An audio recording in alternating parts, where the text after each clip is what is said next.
오늘 이제 말씀은 다윗과 사울과 요나단의 이야기예요. 그러니까 사울 앞에 있는 두 명의 상속자 누굽니까? 다윗과 요나단이죠. 사울은 당연히 자기의 왕위를 요나단에게 상속시키려고 생각을 했겠지만 하나님께서는 상속자 누구를 준비하셨어요? 다윗을 준비하셨어요. 그런데 아이러니컬하게도 요나단과 다윗이 목숨까지도 내어줄 수 있는 절친한 친구라는 사실이에요. 이 사실이 하나님께서 일을 행하시는 것들을 보는 키포인트예요. 세상 사람들 눈에는 보이지 않는 키포인트가 이렇게 성경 말씀의 진리 속에 보석처럼 숨어 있는데 어떤 사람들은 그거를 못 보고 그냥 성경을 지나가는데 그 진리를 캐서 내 걸로 삼는 사람은 세상에 나를 위협하는 칼날이 와도 두렵지 않습니다. 아멘. 여러분은 여러분을 미워하고 오해하고 잘못한 것도 없는데 계속적으로 괴롭히는 사람 앞에 괴로움을 받아본 적이 있습니까? 여러분의 인생 가운데? 어떤 사람이 여러분이 아무리 잘해줘도 계속 여러분을 오해하고 미워하고 뒤에서 험담하고 이렇게 한다면 마음이 어떨까요? 너무 괴로울 거예요. 그렇죠? 다윗은 사울에게 단 한 번도 잘못한 적이 없어요. 사울이 한 명령을 잘 지켰을 뿐이고 사울이 통치하는 그 나라가 다윗이 사랑하는 하나님이 통치하는 나라였기 때문에 다윗은 목숨을 다해서 그 나라를 쳐들어오는 외적들 앞에 나아가서 싸웠어요. 항상 승리를 가져오기 위해서 최선을 다했어요. 그런데 항상 돌아오면 사울은 어떻게 했습니까? 겉으로는 칭찬을 하지만 속으로는 죽여버리기 위한 칼을 갈고 있는 사람이에요. 오늘의 스토리는 그래서 이 사울이요, 이 18장에서 20장까지 사무엘상 18장에서 20장까지 나오는 사건만 보면 죽이려고 6번을 시도합니다. 6번을 시도하는데 사울 앞에 다윗이 처음으로 등장한 것은 뭡니까?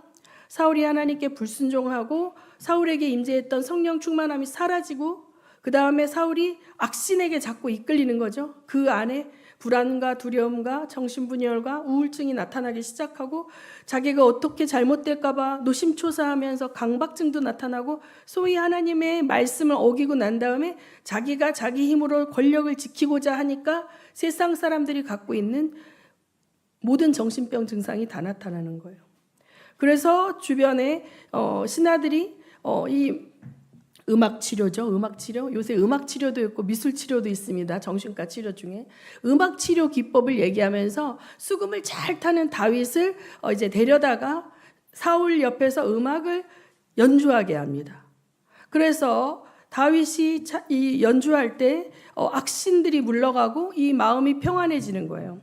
그런데 2번씩이나 사울이 이제 단창을 던져서 그걸 이제 악기를 연주하고 있었던 다윗을 죽이려고 하죠. 다윗이 피했기 때문에 그 창이 벽에 박혀서 이제 죽지는 않죠.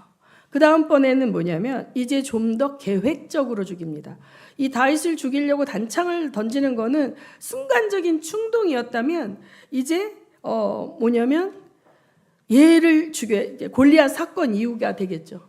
골리앗을 죽이고 난 이후에 지난번 설교에 나왔던 골리앗을 죽이고 난 이후에 국민들의 민심이 차기 대권주자가 아닌 차기 상속자로 막 만들어가고 있는 것 같은 거예요. 사울이 죽인 자는 천천히요, 다윗이 죽인 자는 만만이로다, 막 이런 노래가 막 전 이스라엘 가운데 퍼지고.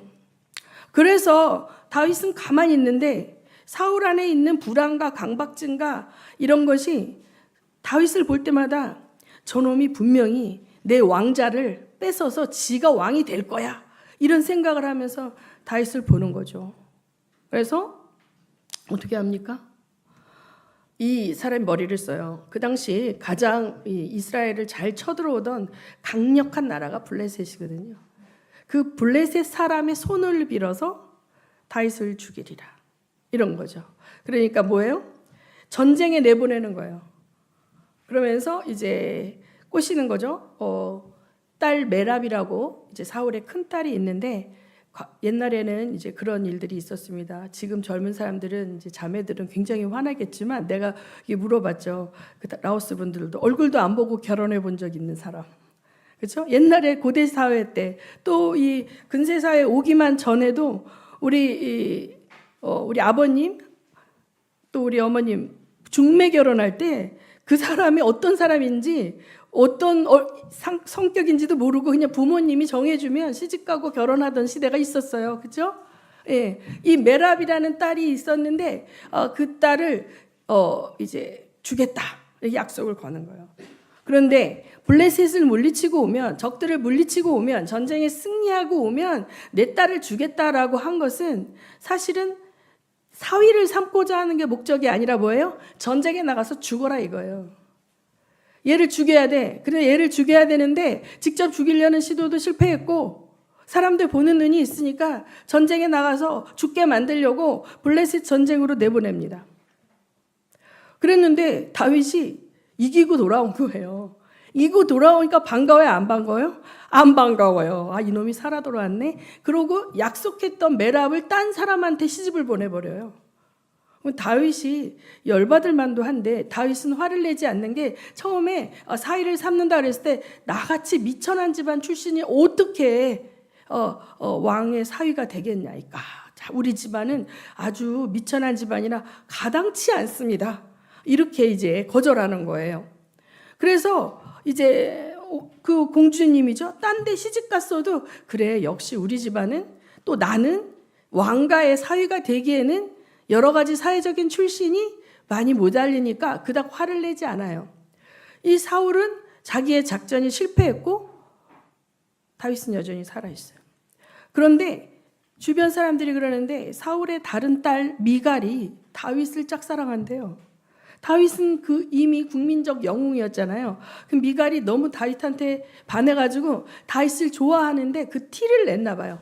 그러니까 주변 사람들이 왕의 따님 미갈 공주님께서 다윗을 좋아하실 것 같습니다. 이렇게 얘기를 한 거예요. 그러니까 다윗이 이걸 들은 사울은 아 그래 좋아 한 번의 기회가 더 있네. 이렇게 하면서 이렇게 얘기해라. 임금님께서 왕께서 이 블레셋 때문에 골머리가 아파서 이 블레셋이 이 나라를 자꾸 쳐들어오는데 이것을 완전히 물리치지 못하고 너무 힘들어 하신다. 그래서 아마 그 블레셋 사람 100명을 죽여가지고 그 신체 부위를 절단해가지고 왕 앞에 가지고 오는 사람은 누구든지 왕의 사위를 삼았으면 좋겠는데 이렇게 말씀하셨다면서 뭐예요? 정보를 흘리는 거죠. 그러니까 이제 그걸 들은 신하들이 가서 다윗에게 아니 지난번에 그런데 마음도 안 상했냐고 저는 괜찮습니다. 이렇게 얘기하는데 아닌데 왕께서 블레셋 때문에 속을 너무 썩고 계신데 블레셋 사람을 죽여가지고 그 블레셋 놈들의 거시기를 잘라가지고 100개를 가지고 오면 그 자는 그냥 묻지도 따지지도 않고 그냥 사위를 삼게 해주신다네. 그런 말이 들려. 그 말을 듣고 다윗이 생각해보고 한번 도전해봐 이런 생각이 드는 거예요. 근데 이 사울의 마음은 100명을 죽여야 100명 걸 갖고 올 거 아니에요. 100명 중에 한 명은 다윗을 죽이기를 기대했어요. 100명 중에 한 명은 이놈이 아무리 그래도 100명과 싸워 이길 수는 없겠지. 그러니까 100번 중에 한 번은 죽을 기회가 있을 거야 하면서 이걸 흘린 거예요. 악합니까? 안 악합니까? 아주 악하죠. 여러분 허물로 실수로 연약함으로 죄를 지을 수는 있지만 이렇게 철저하게 계획하는 악은 진짜 악한 거예요. 죽이려고 올무를 놓는 거죠. 올무를. 그랬는데 다윗이 나가가지고 100명을 죽인 게 아니라 몇 명을 죽였다? 200명을 죽였다.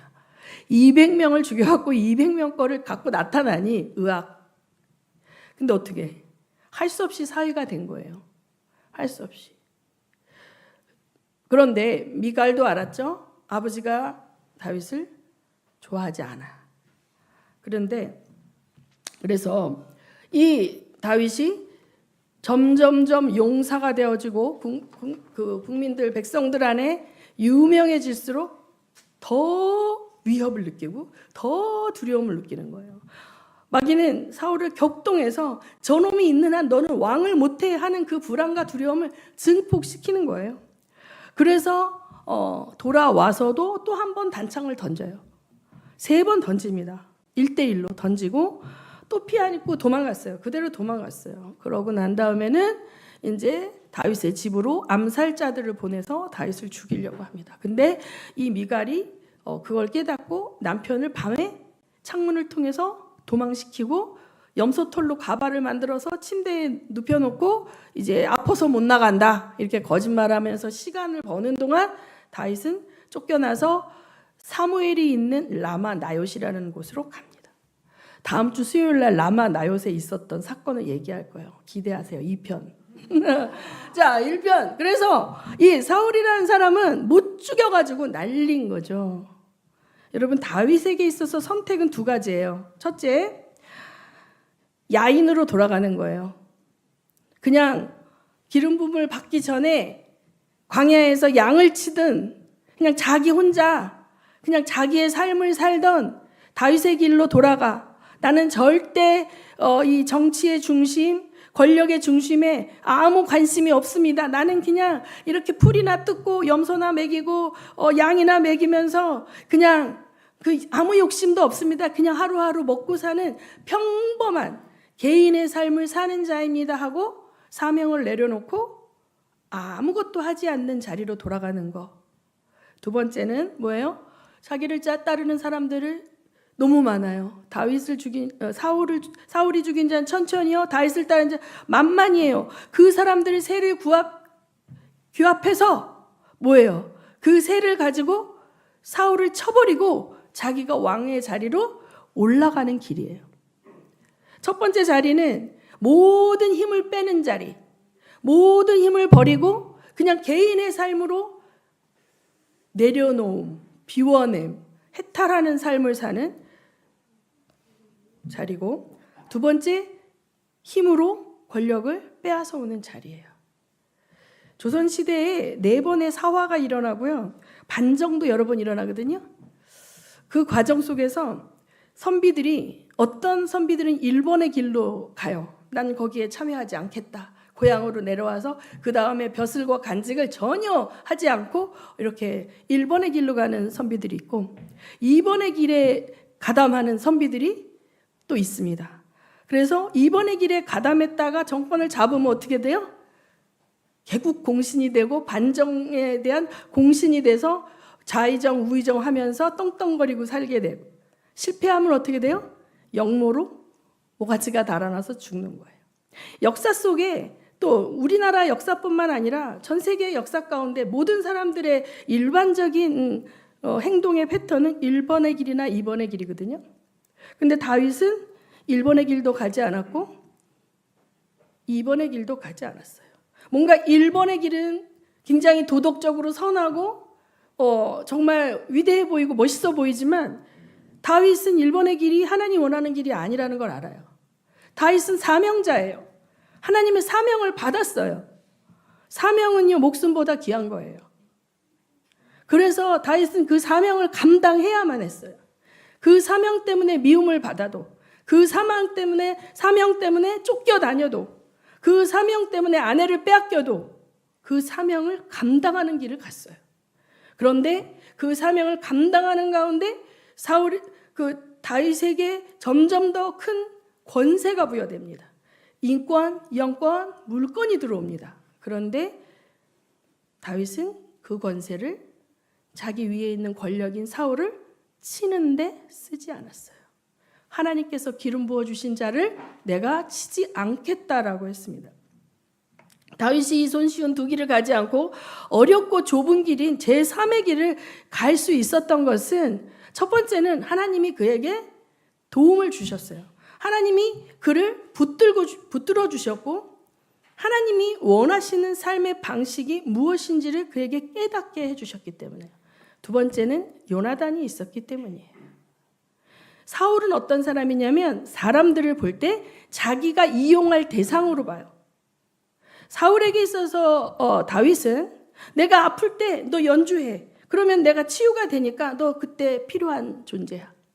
내가 전쟁에 나가는데 좀 늙고 힘들어. 너 아직 젊고 싸움을 잘하니까 나 대신 네가 나가서 싸워.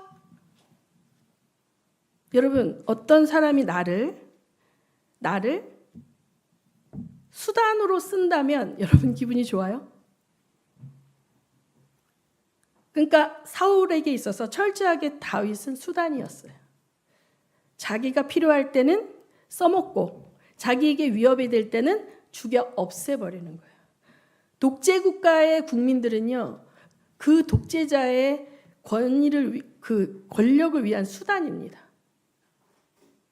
그들은 국민을 위하는 척하고 쇼를 하고 돌아다니지만 실상 그들 앞에서 그 국민의 필요가 없어지면 그들은 파리 목숨처럼 죽여버리는 대상이 되는 거예요.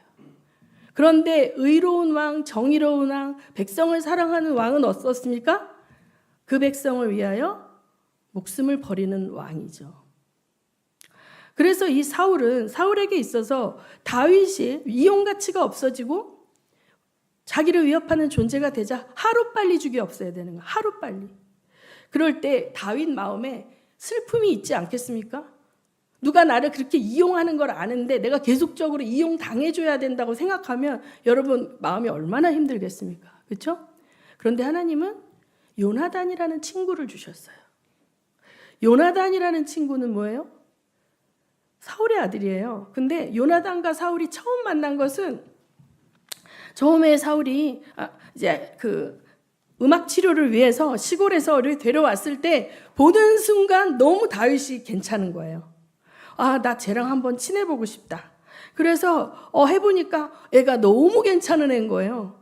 그래서 요나단이 다윗을 목숨처럼 아꼈다는 거예요. 너무너무 아껴줬어요. 좋은 데 데리고 다니고 맛있는 거 먹을 때 불러서 같이 먹고 무엇보다 이 다윗을 질시의 눈으로 바라보지 않고 의심의 눈으로 바라보지 않고 다윗과 진실되게 교제를 하면서 다윗을 믿어줬어요. 요나단이.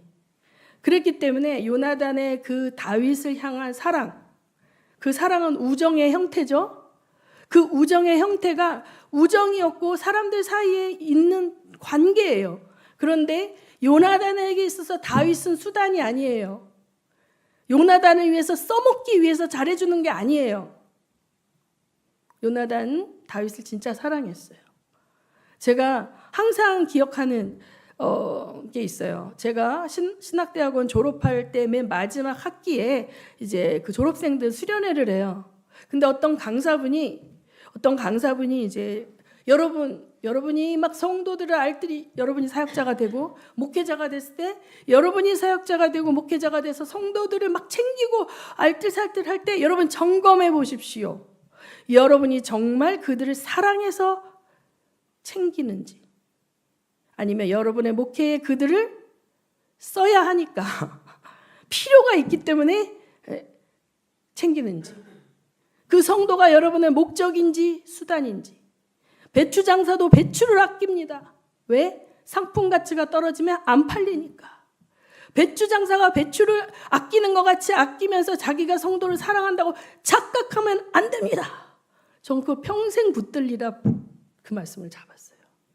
만약에 요나단조차 다윗을 그렇게 수단으로 이용해서 그렇게 써먹었다면 다윗이 과연 끝까지 신의를 지킬 수 있었을까? 어려웠을 것 같아요. 우리 오늘 말씀 몇 개를 보는데 이 요나단은요 다윗과 함께하는 그 하나님의 기름 부음을 보았고 자기 아버지나 자기보다 훨씬 전쟁에 능한 용사라는 것도 알아봤어요. 객관적인 팩트를 욕심 없이 보았을 때 다윗 뛰어나요. 하나님이 선택할 만하고 백성들이 따를 만하다라는 사실을 받아들였어요. 그래서 요나단은 이스라엘 향한 하나님의 뜻을 알았습니다. 하나님의 뜻을 알았어요. 그러기에 진심으로 다윗을 지켜주려고 노력합니다. 다윗을 지켜주려고 노력한다는 것은 요나단에게 있어서는 뭘 내려놔야 되는 거예요? 자기가 왕 되는 걸 내려놔야 되는 거예요. 자기가 왕이 되었을 때 자기가 누리는 물질적인 풍요와 사람들의 인정과 명예와 권력을 다 내려놓는다는 걸 말해요. 그것뿐만 아니라 죽을 뻔합니다. 죽을 뻔해요. 아버지 앞에서 다윗을 변호했다가 아버지가 단창을 던져요. 이렇게. 그래서 그러면서 나는 요나단의 입장이 참 힘들었을 거예요. 아버지가 이제는 그렇게 암살자를 보냈는데 다윗이 이제 떠났어요. 도망갔어요. 그러고 난 다음에 이 라마나요트에서 사무엘과 같이 있다가 사무엘로 또 계속적으로 암살자들을 보냅니다. 다윗을 죽이려고 사울이. 그래서 이제 얼마가 지난 다음에 다윗이 돌아와서 요나단을 만납니다. 요나단을. 그래서 요나단을 만나서 하는 이야기가 오늘 제가 찾아왔던 본문이에요. 20장. 자, 20장 1절에서 4절을 한번 보겠습니다. 시작.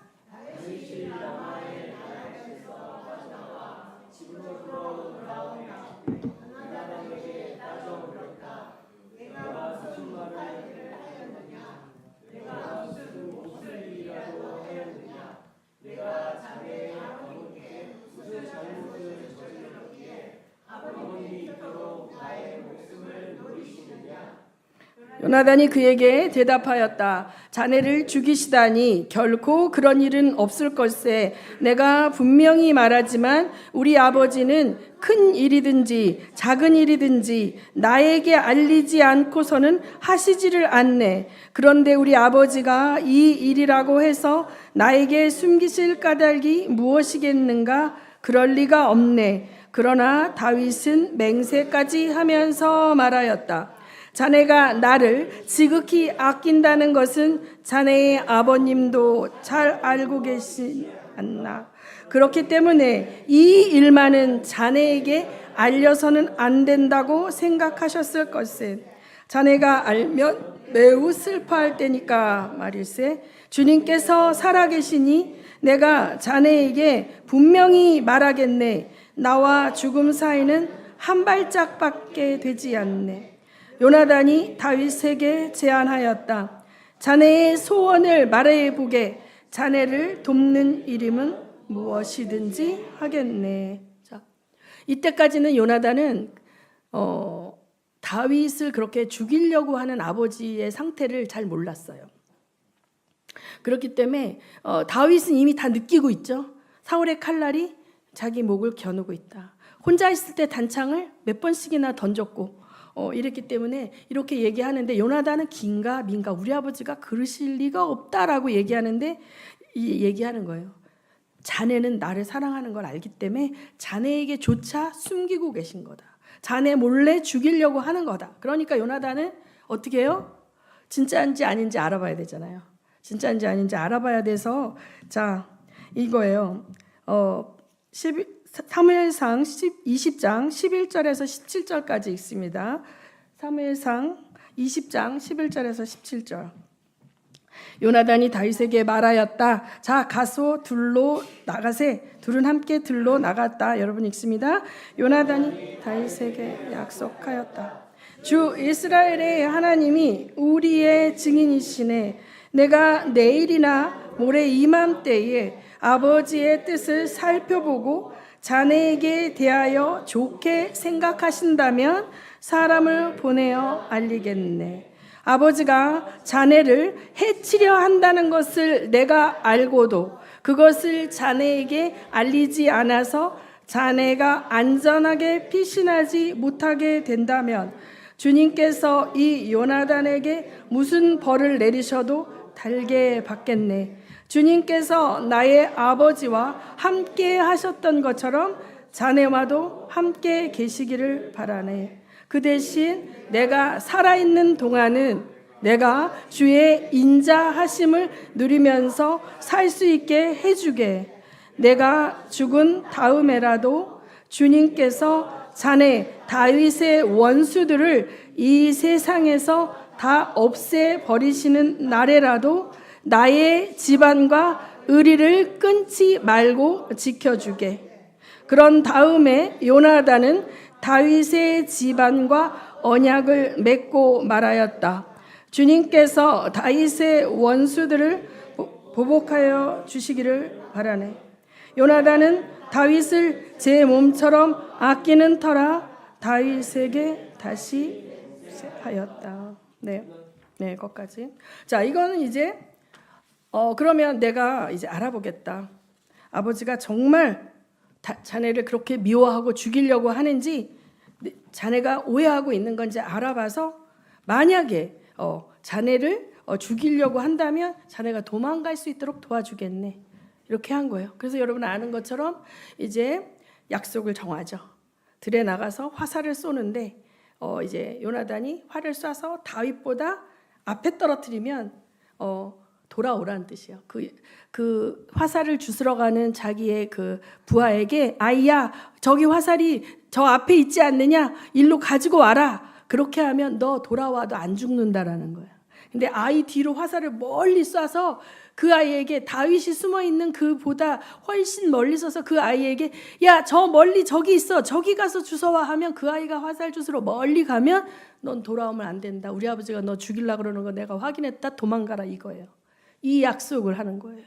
이 약속을 하고 이제 요나단이 아버지 앞에 가서 이제 숨어 있어요. 다윗이 안 나타나요. 며칠째 안 나타나니까 이제 물어보는 거예요. 사울이 그 왕의 식탁에서 함께 먹는 왕의 장수들과 왕이 아끼는 자들 앞에 계속 다윗이 안 오는 거예요. 이 사람 왔다 갔다 하니까 자기가 죽이려고 던졌다는 것도 잊어버렸는지, 야, 왜 다윗이 안 보이냐? 이 세 아들 다윗이 왜 요즘 식사 자리에 자꾸 빠지냐?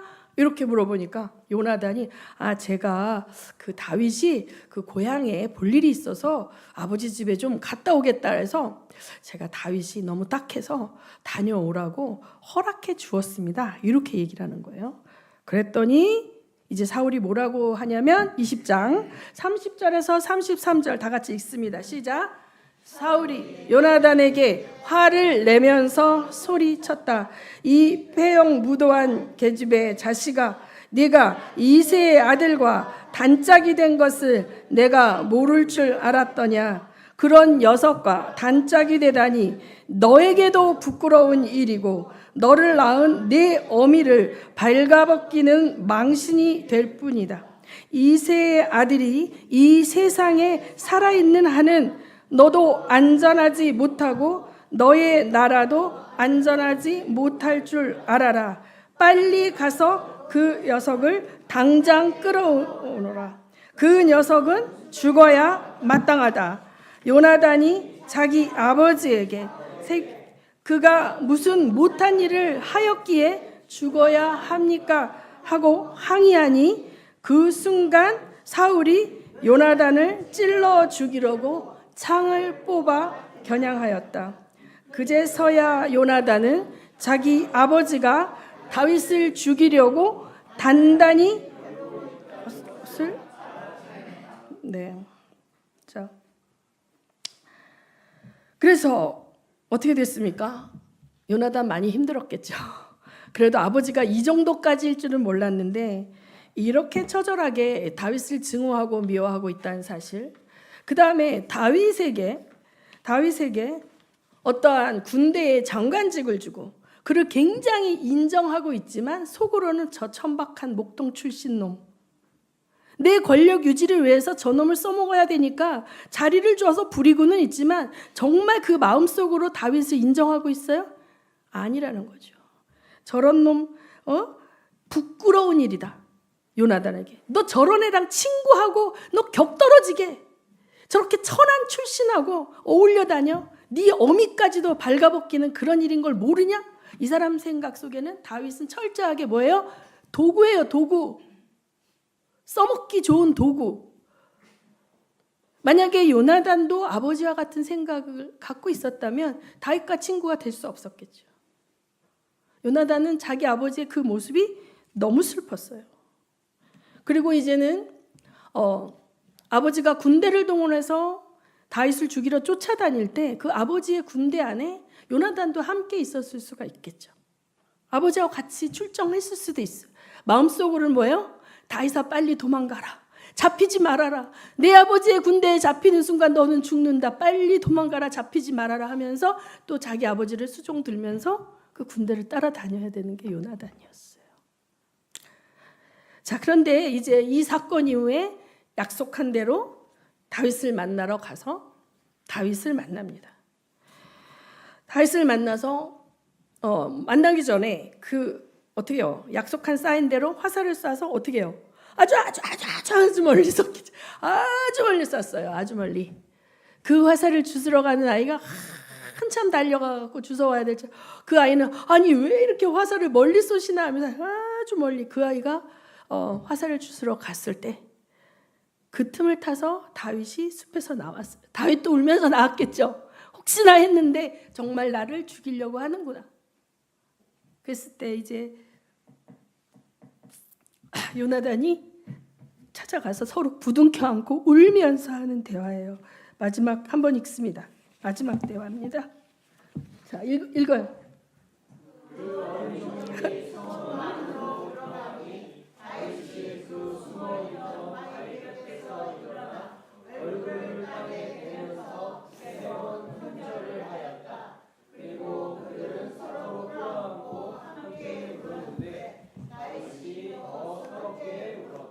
다윗이 더 서럽게 울었대요. 나 죽여도 되는 사람이잖아요. 나 죽게 내버려두면 자기가 왕되잖아요. 그렇죠? 그런데 나를 위해서 이렇게 해주니까 내가 뭐라고, 한간 목동 출신 내가 뭐라고 나를 이렇게 대접해주냐. 그렇게 해서 운 거예요, 여러분. 다음 장 읽습니다.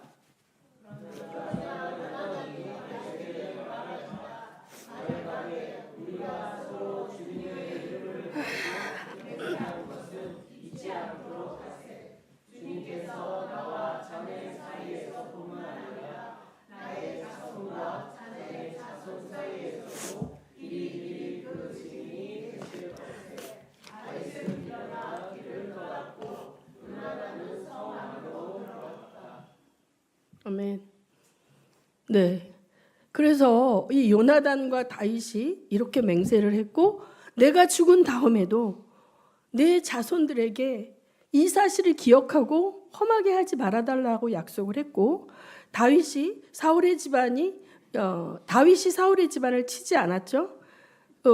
이제 전쟁에 나가서 사울과 요나단이 전사를 합니다. 그랬을 때 적들이 와서 그 왕족들을 다 죽일 때 유모가 요나단의 아들 무비보셋을 데리고 피난 가다가 무비보셋이 떨어져가지고 골절돼갖고 치료를 못 받아서 평생 발을 저는 장애인 절름발이가 됐는데, 그걸 찾아다가 데리고 와요, 다윗이. 그래서 그 무비보셋을 왕자처럼 살게 해줍니다. 그 권위와 누려야 할 것들을 충분히 누리게 해주는 거예요. 이 약속을 다윗은 지켰습니다, 여러분. 이 말씀이 성경에 왜 있을까요?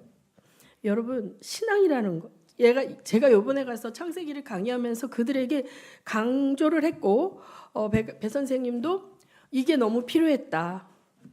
그들은 많은 종교 중에 하나, 불교, 힌두교 여러 종교 중에 기독교라고 생각을 한다. 그런데 또 기독교들도 교회들 가서 들어보면 설교는 다 기복적이다.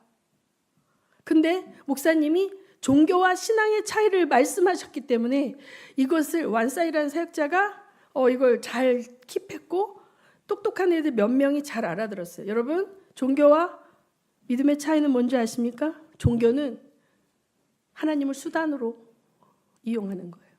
날 복주는 신, 내 기도를 들어주는 신, 내가 이렇게 하면 내 자식 복 주시고 내가 원하는 것들을 해결해주는 방법으로 하나님이 필요한 거예요. 하나님 그거 모르실까요? 내가 복 받으려고 11조하고 내가 이렇게 교회 빠지면 안 좋은 일 생길까 봐 그냥 청만 하는 거 하나님 모르실까요? 하나님 아시죠? 그러면 신앙은 뭘까요? 하나님이 수단이 아닌 거예요. 목적인 거예요. 내가 그분을 사랑하는 거예요. 내가 뭐라고? 내 가진 게 뭐라고? 왜 아들을 주는데?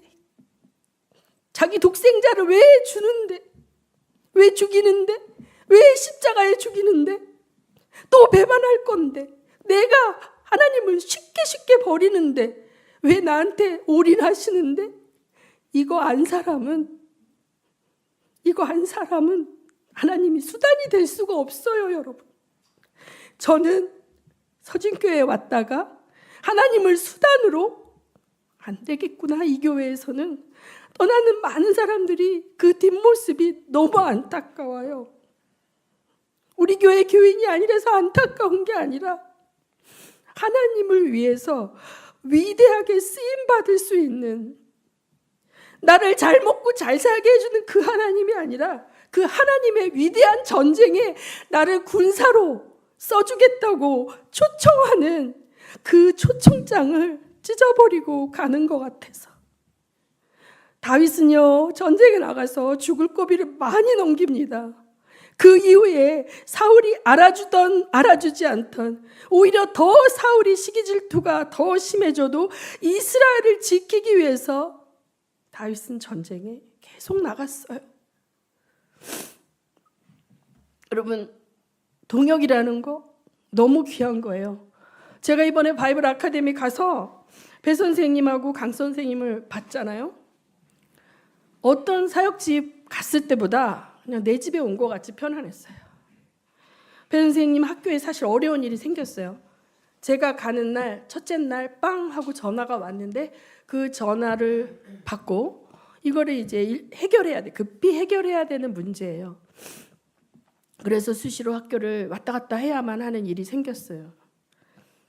그리고 그런 와중에 또 이제 여러 일들이 있었어요. 그 제자들을, 또 한국어과 졸업한 제자들을 학원에서 강의를 하도록 이제 학원에 취직을 시켰는데, 또 그들이 잘 세팅해야 되고, 요번에 학기가 이제 그 주에 시작이 되고, 뭔가 이제 많은 것들이 있었어요.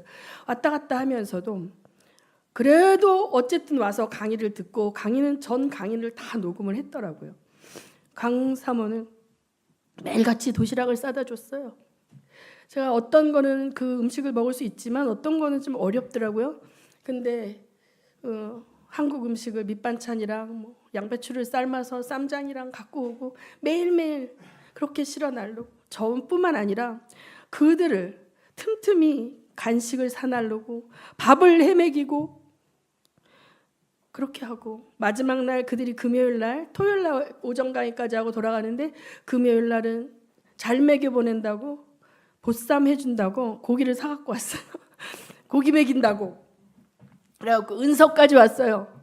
은석까지 와가지고 은석까지 같이 부엌에서 거들고, 고춧가다 얘가 손이 아파가지고 계속 손을 이렇게 하고. 여러분, 동역입니다. 다윗과 요나단은 보이지 않는 동역자예요. 사울이 더 범죄하지 않도록, 더 하나님을 대적하지 않도록 뒤에서 다윗과 요나단이 보이지 않게 동역했어요. 그 이스라엘이 적들에게 넘어가지 않도록 그 미친 아버지를 데리고 전쟁의 끝까지 나갔어요. 마지막 전쟁까지 나갔어요, 요나단은. 그리고 자기가 사랑했던 그 친구를 떠나보내고 죽을 때까지 보지 못했어요.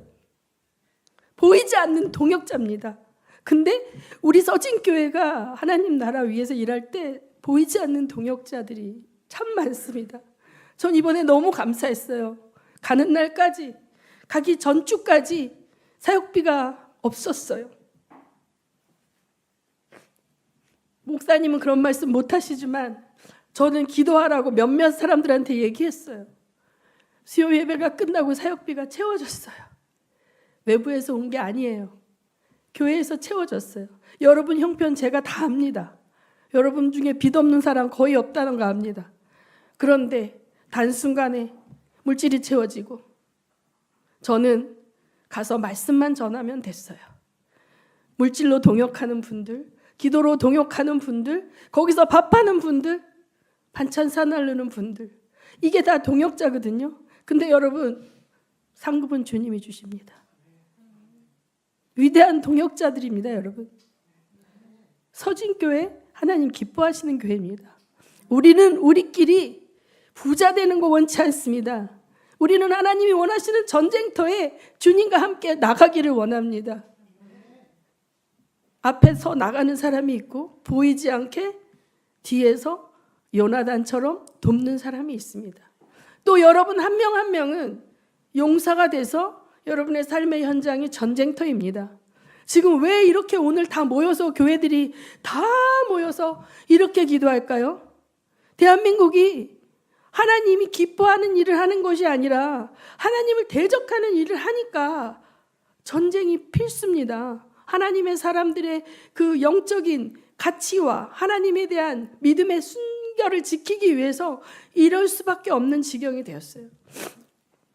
여러분의 직장에 갔을 때 사울과 같은 사장님이 있을 수 있어요. 여러분의 학교에 사울과 같은 친구들이 있을 수 있어요. 여러분을 이용해서, 여러분을 통해서 뭔가 취득하려고 하는 사람들은 있지만 여러분을 진실되게 섬겨주고 진정성 있게 동역자로 여기고 마음과 마음을 당하는 사람들 없는 가운데로 여러분이 나갈 수 있어요. 여러분, 서진교회가 여러분의 요나단입니다. 서진교회가 여러분의 요나단입니다. 여러분에겐 요나단이 있으면 잊지 마시기 바랍니다. 고아처럼 홀로 떠돌아다니지 마시고 내 편이 있고 우리의 동역자들이 있고 우리는 예수 그리스도를 머리로 하는 하나의 군대다. 잊지 마시고 서로 사랑하시고 서로 격려하시고 서로 위로하시고 서로의 필요를 채우는 우리 서진 성도들이 되기를 예수 이름으로 축원합니다.